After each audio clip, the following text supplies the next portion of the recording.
নমস্কার। আপনাদেরকে আগেই বলেছিলাম রাজ্যে যে এসআইআর হচ্ছে তাতে অন্তত যা ট্রেন্ড দেখা যাচ্ছিল আর যে সমস্ত এনুমারেশন ফর্মে ডকুমেন্টসের কথা বলা হয়েছিল বা যে নিয়মাবলী কথা বলা হয়েছিল সেগুলোর ওপর ভিত্তি করে বলেছিলাম যে এই এসআইআরটা বিজেপির বুমেরাং হতে পারে। তো তেমনটাই ইঙ্গিত অন্তত পাওয়া যাচ্ছে আজকে যখন খসড়া ভোটার তালিকা প্রকাশ হলো। আপনাদেরকে একটা ভিডিওতে দেখিয়েছি যে কীভাবে আপনারা আপনাদের নাম খুঁজে পাবেন খসড়া ভোটার তালিকায়, লাইভ করে দেখিয়েছি একেবারে, সেটা দেখে নেবেন প্লিজ। তো এবং জানাবেন আপনাদের মতামতটি অবশ্যই, যে আপনি দেখলেন কিনা বা দেখতে গিয়ে কোনো সমস্যা হচ্ছে কিনা আমি যেই পদ্ধতি বলেছি সেই পদ্ধতিতে, খুব সহজ সরল পদ্ধতিতে। তো এবার যে ভিডিওটা করছি সেটা হচ্ছে এই যে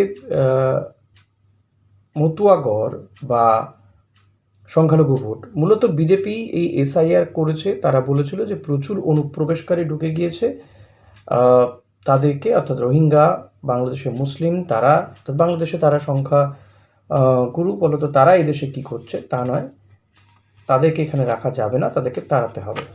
তো তাদেরকে বাছাই করার জন্যই এসআইআর বা স্পেশাল ইন্টেন্সিভ রিভিশন। তো খসড়া ভোটার তালিকা প্রকাশিত হয়ে গেছে, তাতে দেখা যাচ্ছে যে রাজ্যে 58,20,000 ভোটারের নাম বাদ যাচ্ছে, যারা এতদিন ধরে ভোটার লিস্টে ছিলেন।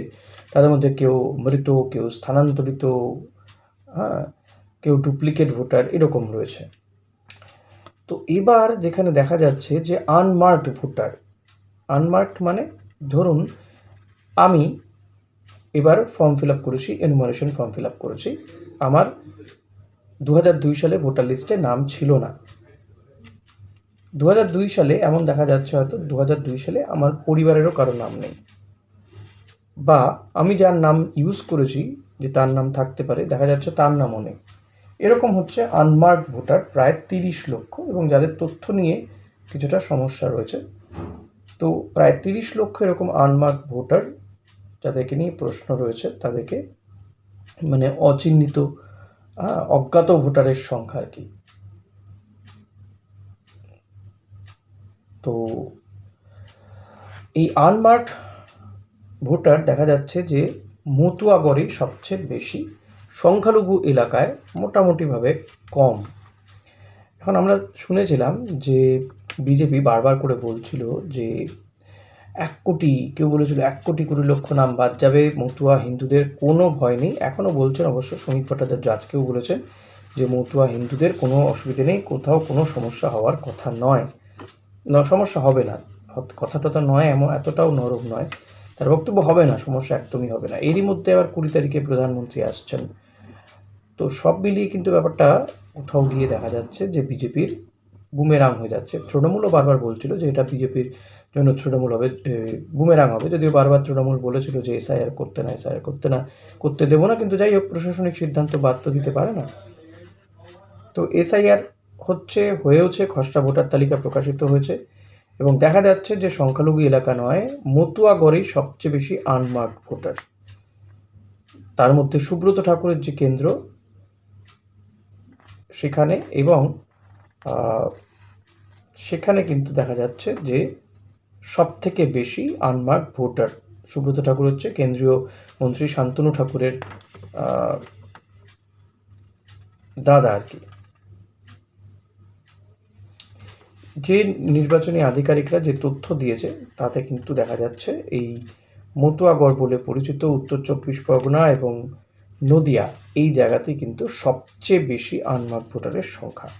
আপনাদের যদি তথ্য ধরে ধরে বলি তাহলে দেখতে হবে যে আনমার্কড ভোটার বিজেপির সুব্রত ঠাকুরের আসন গাইঘাটাতে 14.5%, হাবড়া, এই জায়গাগুলো তো মতুয়াগড়, হাবড়াতে 13.6%, বাগদায় 12.7%, কল্যাণী 11.9%, অশোকনগর 11.8% ভোটার আনমার্কড, বনগাঁ উত্তর 11.3%, রানাঘাট উত্তর পূর্ব 11.2%, বনগাঁ 10.8%, কৃষ্ণগঞ্জ 10.4%, রানাঘাট উত্তর পশ্চিম 10.3%, রানাঘাট দক্ষিণ 9.3%, চাকদা 9%, শান্তিপুর 8.5%, কৃষ্ণনগর উত্তর 7.5%, হরিণঘাটা 7.2%।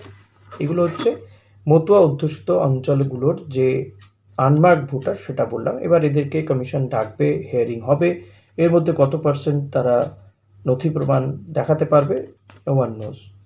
এবার সিএ এর মাধ্যমে বলা হয়েছিল যে মতুয়াদেরকে নাগরিকত্ব দেওয়া হবে, কিন্তু এখনো পর্যন্ত কতজনকে নাগরিকত্ব দিতে পেরেছে সিএ এর মাধ্যমে সেটারও কোনো তথ্য নেই। ফলত এর মধ্যে থেকেই 30 লাখ ভোটারের মধ্যে থেকে কতজন আসবেন, কতজন বাদ যাবেন সেটা একটা আশঙ্কার। আচ্ছা, মতুয়াদের যখন বলছি তখন সংখ্যালঘু এলাকায় ছবিটা কেমন, সেখানে আনমার্ক পার্সেন্টেজ কেমন, সংখ্যালঘু অধ্যুষিত এলাকা মুর্শিদাবাদ, মালদা এই জায়গাগুলোতে কেমন। মুর্শিদাবাদের যদি আসি, মুর্শিদাবাদে সর্বাধিক আনমার্কড ভোটার যেখানে রয়েছে সেটা হচ্ছে ভগবানগোলা, 2.6। ভাবুন, মতুয়াদের আনমার্কড ভোটার সবচেয়ে বেশি সুব্রত ঠাকুরের কেন্দ্রে 14.5। সেখানে মুর্শিদাবাদে আনম্যাপড ভোটার ভগবানগোলায় 2.6%। আনম্যাপড ভোটারের লিস্ট যদি বলা হয়, লালগোলাতে 1.1%, শামশেরগঞ্জ 1%, রানীনগরে 0.9%, রঘুনাথগঞ্জ 0.7%, হরিহরপাড়া 0.6%, ডোমকল 0.4%, সুজাপুর 0.5%। এই যে আনম্যাপড 30 লক্ষ ভোটার, এদেরকে যে শুনানিতে ডাকা হবে সেটা কমিশন আগেই বলেছিল। আচ্ছা, যেখানে যেখানে আনমার্কড বলেছি এই জায়গাগুলোতে আপনারা আনম্যাপড শুনবেন না, আনম্যাপড, ম্যাচিং হয়নি, যেগুলো অচিহ্নিত। তো বোঝা যাচ্ছে, তথ্য দিয়ে আপনাদেরকে বোঝালাম যে কোন জায়গাতে সবচেয়ে বেশি আনম্যাপড ভোটার রয়েছে এবং তাদের ভবিষ্যৎ কতটা অনিশ্চিত, তাদের ভোট দেওয়ার অধিকার কার্যত চলে যেতে চলেছে। এখানেই কিন্তু বিজেপির জন্য বুমেরাং।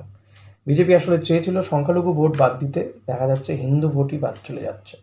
অর্থাৎ এই মতুয়াদেরকে কিন্তু কার্যত বিজেপি যেটা করলো, ভোটার লিস্টের বাইরে করে দিল, ভোটাধিকার কেড়ে নেওয়া হলো এক প্রকার হিন্দুদেরকে।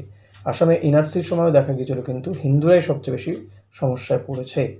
অর্থাৎ বিজেপি আসলে কি চায়, যে মুসলিমদের বাদ দিতে না হিন্দুদের বাদ দিতে? বিজেপি সত্যি হিন্দুর বন্ধু নাকি শত্রু, এটা ডিসাইড আপনারা করবেন, এটা আমার বলার কথা নয়। কারণ যেহেতু এখন এই সমস্ত নিয়েও রাজনীতি হচ্ছে, তাই এগুলো নিয়ে চর্চা করতে হচ্ছে, আদারওয়াইজ নয়, করতে হতো না। তো বিজেপি আসলে কী চায় সেটা আপনারা বুঝতে পারছেন, আপনারা বলবেন, দেখা যাক কী হয়। এ নিয়ে রাজ্য রাজনীতি যে তোলপাড় হবে ইলেকশনের সময় এখন থেকেই, সেটা আর বলার অপেক্ষা রাখে না। দেখা যাক শুনানির পরে চূড়ান্ত ভোটার তালিকায় ঠিক কী হয়। 14ই ফেব্রুয়ারি হচ্ছে চূড়ান্ত ভোটার তালিকা প্রকাশিত হবে। আর এর মধ্যে যদি আপনি এখনও পর্যন্ত আপনার নামটা না দেখে ফেলতে পারেন, তো প্লিজ আমার একটা ভিডিও রয়েছে, সেটা দেখুন, আর সেখান থেকে দেখে জানুন যে কীভাবে আপনি আপনার নাম দেখতে পারবেন খসড়া ভোটার তালিকায়। Thank you. ভিডিওটা ভালো লাগলে লাইক করুন, শেয়ার করবেন, চ্যানেলে নতুন হলে সাবস্ক্রাইব করে নেবেন। Thank you.